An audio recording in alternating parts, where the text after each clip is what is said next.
Hi friends, मैं हूँ जयश्री और महासमाचार हिंदी में आपका स्वागत है। तो फ्रेंड्स, आज हम 6 जुलाई 2000 कुछ करंट अफेयर्स के बारे में जानकारी लेंगे। इससे पहले अगर आप इस चैनल पर नए हैं तो चैनल को सब्सक्राइब ज़रूर कीजिए। तो चलिए शुरू करते हैं। United Nations sustainable development solutions network द्वारा जारी सतत विकास लक्ष्य सूचकांक 2026 में 167 देशों की वैश्विक सूची में भारत को 94वां स्थान प्राप्त हुआ है। इस सूचकांक में फिनलैंड शीर्ष स्थान पर रहा है। आगे देखेंगे। केंद्रीय रक्षा मंत्रालय ने सार्वजनिक क्षेत्र की रक्षा जहाज निर्माता company garden rich ship builders and engineers को आधिकारिक रूप से देश की 29th नवरत्न केंद्रीय सार्वजनिक क्षेत्र उद्यम का दर्जा प्राप्त किया है। आगे देखेंगे। राजस्थान के जयपुर में 2 दिवसीय 29वां राष्ट्रीय ई गवर्नर सम्मेलन 2026 का शुभारंभ राज्य के मुख्यमंत्री भजन लाल शर्मा और केंद्रीय राज्य मंत्री डॉक्टर जितेंद्र सिंह द्वारा किया गया। इस वर्ष सम्मेलन का मुख्य विषय विकसित भारत 2047 एआई सक्षम डेटा प्रचलित सुरक्षित डिजिटल गवर्नेंस रखा गया है। आगे देखेंगे। केंद्रीय वाणिज्य और उद्योग मंत्रालय के अधीन काम करने वाली संस्था एपीईडीए कृषि और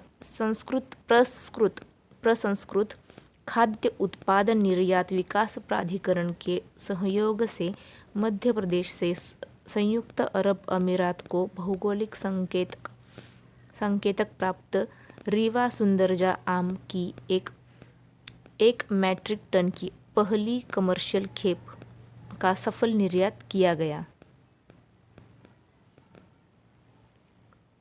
आगे देखेंगे।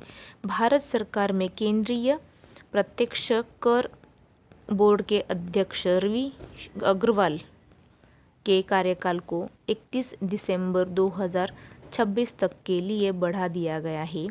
सीबीडीटी का परिचय यह देश के इनकम टैक्स और कॉरपोरेट टैक्स जैसे प्रत्यक्ष करों के प्रबंध और नीतियों को संचालित करने वाली सर्वोच्च वैधानिक संस्था है, जिसके स्थापना केंद्रीय राजस्व बोर्ड अधिनियम 1963 के तहत हुई थी।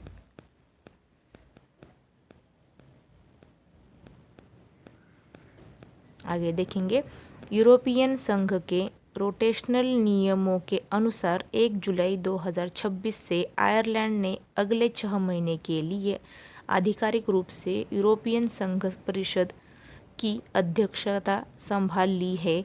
कुल 27 सदस्य देशों के इस संगठन का मुख्यालय ब्रसेल्स में स्थित है।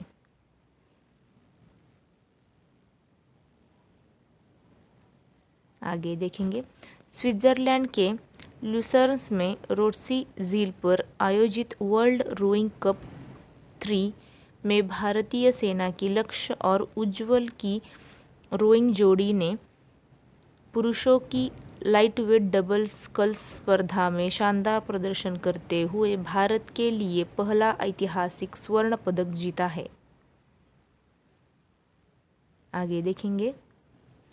प्रतिवर्ष 3 जुलाई को वैश्विक स्तर पर अंतर्राष्ट्रीय प्लास्टिक बैग मुक्त दिवस मनाया जाता है, जिसका मुख्य उद्देश्य एकल उपयोग वाले प्लास्टिक बैगों के हानिकारक प्रभाव के प्रति दुनिया को जागरूक करना है। भारत में जीएसटी लागू होने के उपलक्ष्य में वस्तु एवं सेवा कर दिवस 1 जुलाई को मनाया जाता है। आगे देखेंगे। हाल ही में QD world future skills index 2027 में भारत ने 13वां स्थान प्राप्त किया है। नवभारत टाइम्स द्वारा साहित्य और संस्कृति के क्षेत्र में उत्कृष्ट योगदान के लिए प्रसिद्ध लेखक व केंद्रीय फिल्म प्रमाणक बोर्ड के अध्यक्ष प्रसून जोशी को पहले एनबीटी भूषण सम्मान से सम्मानित किया गया है।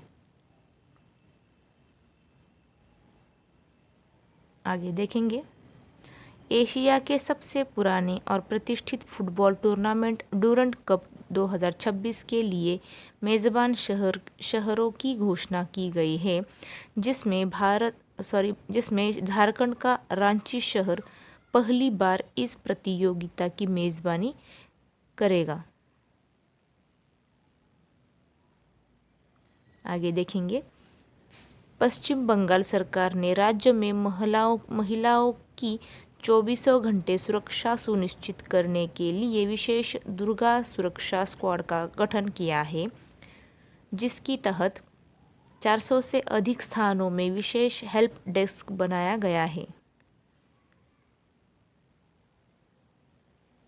आगे देखेंगे, यूनेस्को ने प्राचीन गंधार सभ्यता के ऐतिहासिक स्थल तक्षशिला में पाकिस्तान पुरातत्व विभाग द्वारा आधुनिक सीमेंट और चिनाई के अनुचित उपयोग को अंतर्राष्ट्रीय संरक्षण मानकों का उल्लंघन बताते हुए इस वर्ल्ड हेरिटेज डेंजरस लिस्ट में डालने की चेतावनी दी है।